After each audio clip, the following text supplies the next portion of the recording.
Halo sahabat semua, selamat datang kembali di channel Hasbi Muhammad dengan konten Bocah Story. Jangan lupa like, komen, dan subscribe agar channel ini makin berkembang, dan selamat menyaksikan.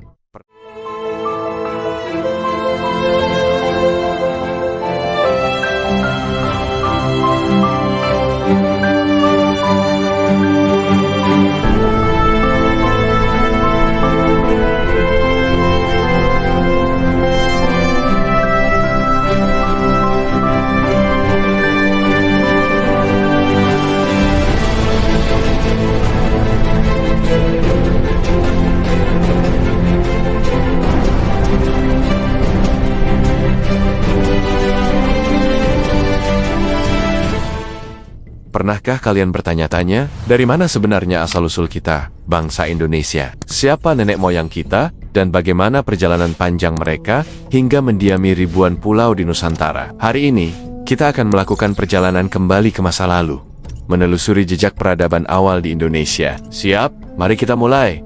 Topik kita kali ini super seru, yaitu tentang asal-usul dan persebaran nenek moyang bangsa Indonesia. Ini bukan sekadar cerita dongeng loh, tapi didasarkan pada berbagai temuan arkeologi, linguistik, dan genetika. Sebelum kita membahas siapa nenek moyang kita, penting untuk tahu bahwa Kepulauan Indonesia sudah dihuni oleh manusia purba jutaan tahun lalu. Kita pasti familiar dengan nama-nama seperti Meganthropus, Paleojavanicus, atau Pithecanthropus erectus yang ditemukan di Sangiran. Mereka adalah penghuni awal, tapi mereka bukanlah nenek moyang langsung bangsa Indonesia modern. Mereka adalah bagian dari gelombang migrasi manusia purba yang lebih awal, yang kemudian punah. Jadi, dari mana nenek moyang kita berasal? Teori yang paling diterima saat ini adalah teori Out of Taiwan. Teori ini menyatakan bahwa nenek moyang bangsa Indonesia berasal dari rumpun Austronesia yang memulai perjalanannya dari daratan Taiwan sekitar 4.000 hingga 5.000 tahun yang lalu. Loh, kok dari Taiwan? Begini ceritanya,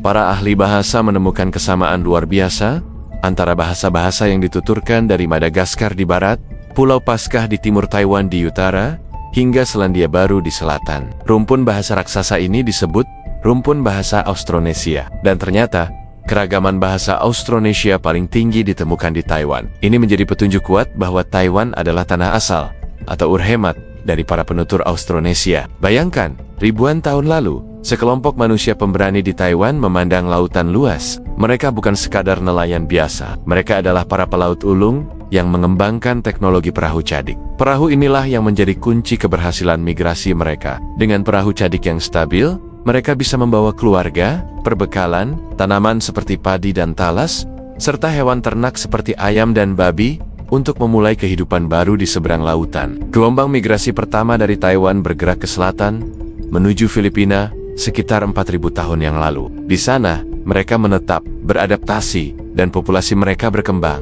Dari Filipina, petualangan besar pun berlanjut. Sekitar 3.500 tahun yang lalu, sebagian dari mereka melanjutkan perjalanan ke selatan. Satu cabang bergerak ke arah Kalimantan, Sulawesi, dan Maluku. Cabang lainnya bergerak ke arah Sumatera dan Jawa. Inilah yang kita kenal sebagai Proto-Melayu atau Melayu Tua.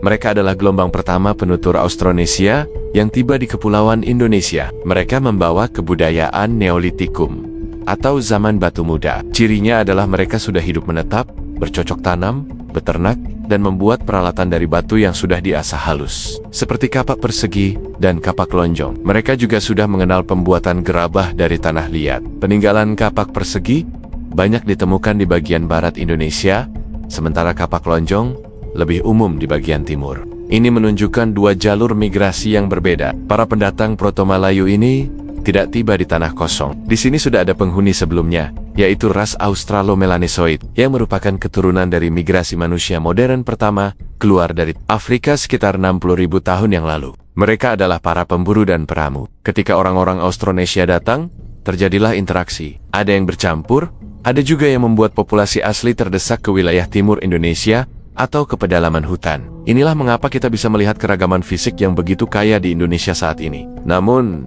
cerita tidak berhenti di situ. Sekitar 2000 tahun yang lalu, atau sekitar 300 tahun sebelum Masehi, datanglah gelombang migrasi kedua. Mereka dikenal sebagai Deutero-Malayu atau Melayu Muda. Mereka juga berasal dari rumpun Austronesia, namun menempuh jalur migrasi yang sedikit berbeda yaitu melalui daratan Asia Tenggara, melewati Vietnam dan Semenanjung Malaya, sebelum akhirnya masuk ke Nusantara. Kelompok Doitro Malayu ini datang dengan membawa kebudayaan yang lebih maju, yaitu kebudayaan perunggu, atau yang dikenal sebagai kebudayaan Dongson, yang berasal dari Vietnam Utara. Mereka sudah mahir dalam teknik melebur logam. Peninggalan mereka yang paling terkenal adalah nekara perunggu, moko, bejana perunggu, dan berbagai perhiasan. Nekara terbesar yang pernah ditemukan di Asia Tenggara ada di Pejeng, Bali. Loh, kedatangan Doitro Malayu dengan teknologi yang lebih superior membuat mereka mendominasi wilayah pesisir dan dataran rendah. Mereka secara bertahap bercampur dan mendesak populasi Proto-Melayu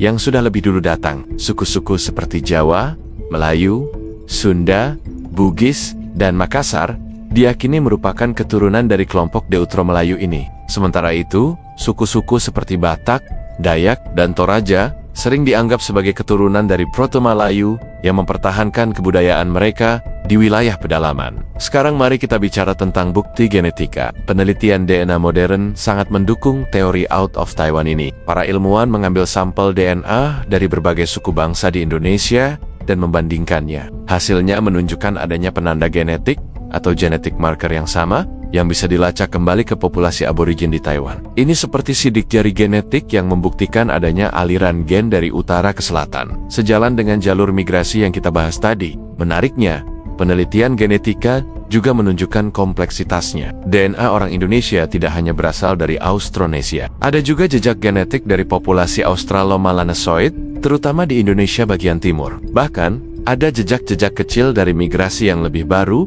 seperti dari India, Tiongkok, Arab, dan Eropa, yang datang di era kerajaan Hindu-Buddha, Islam, hingga kolonialisme. Ini membuktikan bahwa Nusantara selalu menjadi melting pot, atau kuali peleburan, berbagai bangsa, dan budaya. Jadi, apa yang bisa kita simpulkan dari perjalanan panjang ini? Pertama, nenek moyang bangsa Indonesia adalah para pelaut yang tangguh dan pemberani. Mereka bukanlah bangsa yang pasif, tapi para penjelajah yang berhasil mengarungi samudra dan mendiami salah satu wilayah kepulauan terbesar di dunia. Semangat bahari ini tertanam dalam darah kita. Kedua, proses terbentuknya bangsa Indonesia adalah proses yang sangat panjang dan dinamis, melibatkan berbagai gelombang migrasi, interaksi, percampuran budaya, dan asimilasi genetik. Tidak ada yang namanya ras murni di Indonesia. Kita semua adalah hasil dari sebuah permadani sejarah yang kaya dan berwarna. Keberagaman suku, bahasa, dan budaya yang kita miliki saat ini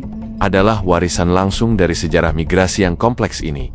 Ketiga, teknologi memainkan peran penting. Dari perahu cadik yang memungkinkan penjelajahan samudra, hingga teknologi pertanian yang memungkinkan kehidupan menetap, dan teknologi logam yang membawa perubahan sosial. Setiap gelombang inovasi membentuk corak peradaban di Nusantara. Memahami asal-usul, kita bukan hanya untuk memuaskan rasa ingin tahu. Ini penting untuk membangun rasa kebanggaan sebagai sebuah bangsa yang memiliki akar sejarah yang dalam dan kuat. Ini juga mengajarkan kita untuk menghargai keberagaman. Perbedaan yang ada di antara kita bukanlah untuk dipertentangkan, melainkan bukti kekayaan sejarah yang harus kita syukuri dan kita jaga bersama. Kita semua adalah bagian dari keluarga besar Austronesia yang dipersatukan oleh sejarah, bahasa, dan lautan. Kisah tentang asal-usul nenek moyang kita adalah sebuah epik yang luar biasa. Sebuah saga tentang keberanian, adaptasi, dan inovasi yang terbentang selama ribuan tahun. Dan kita, generasi hari ini, adalah kelanjutan dari kisah epik tersebut. Bagaimana menurut kalian? Apakah ada teori lain yang pernah kalian dengar? Atau mungkin ada fakta menarik dari daerah kalian yang berhubungan dengan topik ini? Jangan ragu untuk berbagi di kolom komentar ya. Mari kita berdiskusi dan belajar bersama. Terima kasih banyak sudah menonton video ini sampai selesai. Semoga apa yang kita bahas hari ini bisa menambah wawasan dan kecintaan kita terhadap sejarah bangsa Indonesia. Jangan lupa untuk like, komen, dan subscribe agar tidak ketinggalan video-video menarik lainnya. Sampai jumpa di video berikutnya.